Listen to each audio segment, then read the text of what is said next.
അപ്പൊ നമ്മള് നമ്മുടെ കേക്ക് കട്ട് ചെയ്യാൻ പോവാണ് കേട്ടാ. ഹാപ്പി ബർത്ത്ഡേ അല്ല, നമ്മളെ 1 lakh സെലിബ്രേഷൻ ആണ്.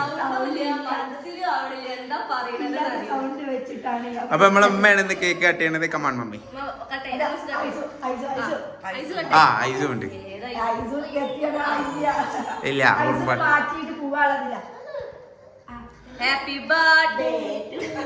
ഇങ്ങനെ 1 million കടിക്കാനുള്ള ഒരു ഭാഗ്യം നമുക്ക് ഉണ്ടാവട്ടെ അല്ലേ അമ്മ? നിങ്ങൾ പ്രാർത്ഥിക്കൂലേ? ഞാൻ ആദ്യം എന്റെ ഉമ്മ ഒന്ന് കൊടുത്താലോ.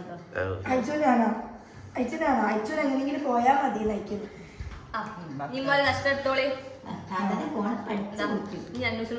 ഇവിടെ സൗണ്ട് എല്ലാവരും അടക്കി പോയി കിടക്കുക കേട്ടോ.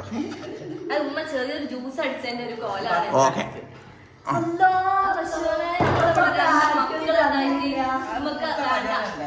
സെലിബ്രേഷൻ കഴിഞ്ഞിട്ടില്ല. ഇതിന്റെ ഭാഗത്തായിട്ട് നമ്മൾ ബീച്ചിലൊക്കെ